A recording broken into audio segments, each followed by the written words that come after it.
Ich heiße Kamera André Miller, ich bin Schädigermann-Vokes, je suis natif de Schildikheim, où j'ai grandi, où j'ai passé ma partie de mon enfance avec mes frères et mes parents, et où j'avais une enfance comme tous les enfants, presque paradisiaque, c'était magnifique. J'habitais dans un petit quartier, les HLM, on l'appelait ça en alsacien, le Tsing Tsing, pas loin de la Comessa. C'est là que j'ai grandi et où j'ai joué à tous les jeux, Rintintin, quand je regardais la télé, Thierry Lafronde et même Ivanhoe. Pourquoi? Parce que après le Kanalboukel, après le canal, il y avait que des maraîchers là, et les maraîchers, en fait, il y avait des petits trains, vous savez, comme ça, où ils mettaient les légumes, et nous, quand il y avait plus de légumes dedans, ben on avait des épées comme ça avec les copains, et on se poussait et on jouait à des jeux extraordinaires. C'était un terrain de jeu magnifique, Schiltigheim. Donc c'est là où j'ai grandi, et mon papa avait à Schiltigheim un atelier de peinture. Mon père avait un immense atelier avec des grands carreaux comme ça. Il y avait beaucoup de lumière du jour qui rentrait avec un vieux poêle d'Itriche qui fumait comme ça.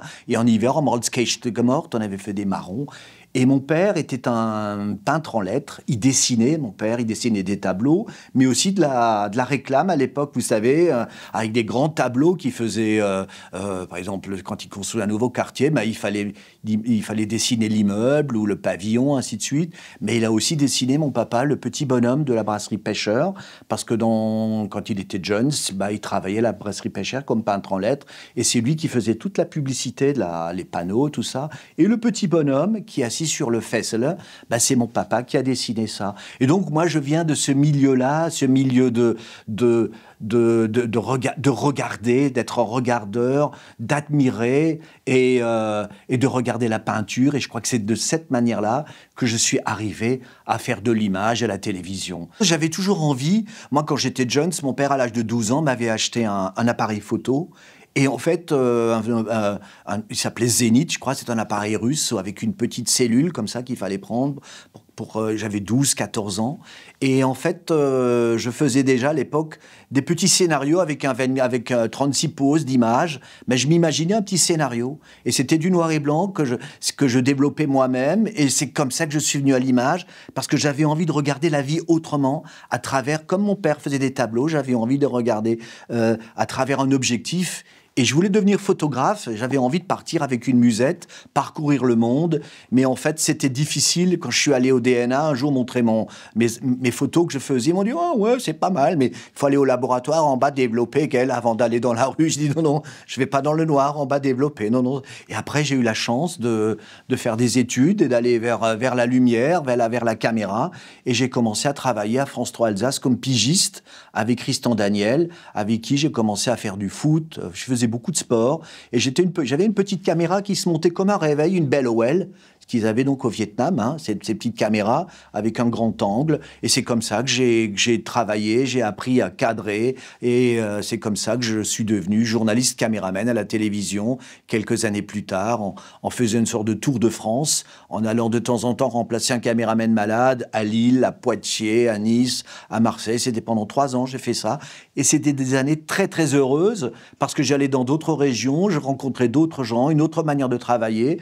et c'est comme ça que je suis devenu journaliste, reporter d'images à France 3, France Télévisions. Ouais. J'ai eu la chance une année, en fait, tout simplement, c'est que j'avais fait un reportage à France 3 Alsace sur une petite cité où des gamins avaient construit eux-mêmes un petit panneau de basket avec un morceau de bois, une vieille roue de bicyclette avec des tendeurs qu'ils avaient accrochés à un poteau, et ils voulaient devenir Michael Jordan, ils voulaient dunker.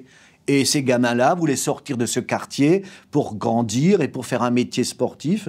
Et j'avais fait un tournage avec eux. Et ce tournage a été primé à Monaco devant un parterre de 3000 personnes. Et j'ai reçu un prix aussi, un peu d'argent. Et grâce à ce contact, il y avait un petit article dans l'équipe. Et grâce à ça, Gérard Holtz voulait me voir, et il m'a dit « André, Muller de l'Alsace, un Alsacien, si tu veux, je t'emmène sur un Tour de France. Non, d'abord, on va faire la Coupe du Monde de foot en 98, où il m'avait mis à Marseille, à Montpellier et à Paris, et j'ai fait des tournages avec un rédacteur, et c'est comme ça que Gérard Holtz m'a connu. Et effectivement, j'ai eu la chance de faire 8 ou 9 Tours de France sur la moto, mais aussi comme journaliste qui faisait des reportages sur les avant-sujets. C'était pas que sur le sport, sur les gens. Là, on passait, on faisait des reportages pour montrer un quartier, un coin, ou voilà, sans parler de sport, quoi. Voilà, faire des portraits de gens. Et ça m'avait beaucoup plu de faire ça, quoi.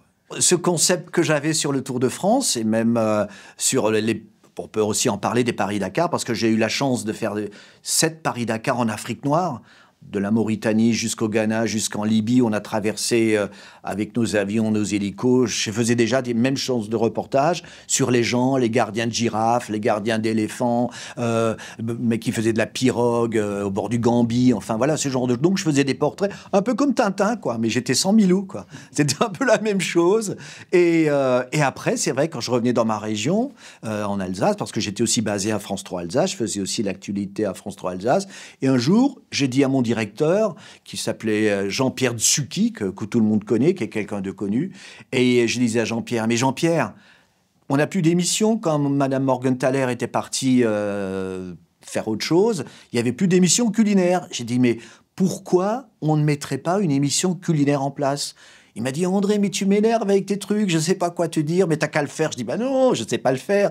Mais faites quelque chose, France 3 Alsace. On a une route des vins qui fait 180 km. On a pléthore de restaurateurs.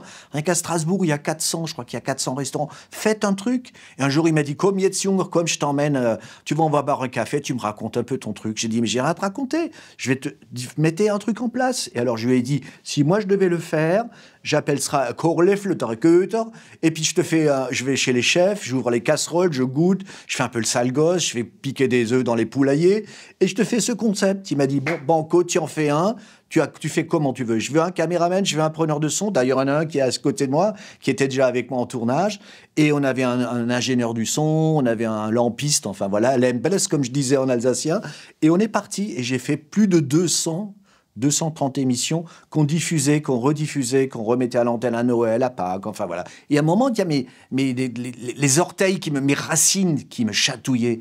Et j'avais envie de montrer aux gens qui sont assis dans un fauteuil, qui regardent la télévision, regardez comme elle est belle, notre Alsace. Regardez la nature qu'il faut respecter. Regardez comme c'est beau. Allez au bout du bout, regardez le nord de l'Alsace, où brille l'étoile polaire, où il y a des ours polaires dans la Sauer. Tout ça, il faut venir le découvrir. Et c'est ça que j'avais envie de mettre à l'antenne. Montrer la beauté de notre Alsace du nord au sud. Parce que l'Alsace est magnifique. Pour moi, l'Alsace, et je le dis de fond de mon cœur, c'est un décor de cinéma. Et je n'exagère pas en disant ça. L'Alsace est magnifique. La France est belle, mais notre Alsace est tellement différente de toutes les autres régions. On a des maisons à colombage, on a pléthore de gens qui font de la musique, enfin, comment on appelle ça, des coppels, les gens, les musiciens, voilà, dans tous les villages, il y en a, il y a des choses magnifiques dans notre Alsace. Rien que la nature, Dame Nature, regardez, du nord au sud de l'Alsace, là-haut dans le nord, il y a des châteaux forts partout, si vous parlez d'Obersteinbach. Pour moi, là-haut, c'est un petit paradis, c'est un paradis, il y a des Kieferbaum, il y a le sable, c'est du sable, il y a des chevaux, il y a des gens magnifiques qui parlent encore le dialecte alsacien. On peut apprendre des choses, mais des choses merveilleuses, quoi. Mais ce qu'il y a d'intéressant derrière tout ça, c'est que je crois que l'alsacien, on peut dire ça, c'est en nous l'alsacien. Nous sommes des Alsaciens, on est des gens différents des autres. Et cette différence, elle est là, elle est autour de nous, elle est partout. Moi, l'alsacien, j'ai l'impression, quand je parle le dialecte, je ressens les petites comptines de ma maman qui m'avait dans les bras et qui me donnait le chopele, le biberon. C'est ça, l'alsacien. J'ai grandi avec ça. Je crois que et c'est ce que je voulais mettre à la télévision également, quand je voulais partager mon savoir et le mettre à l'antenne avec les gens. Voilà, voilà ce que je peux dire par rapport à l'alsacien. Et je pense que l'alsacien se perdra pas, même si on imagine, je vois mon petit-fils, ou mon fils qui a maintenant 36 ou 38 ans, qui a fait de l'alsacien à l'école, mais en fait, il a appris pendant 2 ans l'alsacien, je lui en parlais un peu, mais c'est des choses qu'il a complètement oubliées. Ça n'a servi à rien, quoi, de faire ça à l'époque.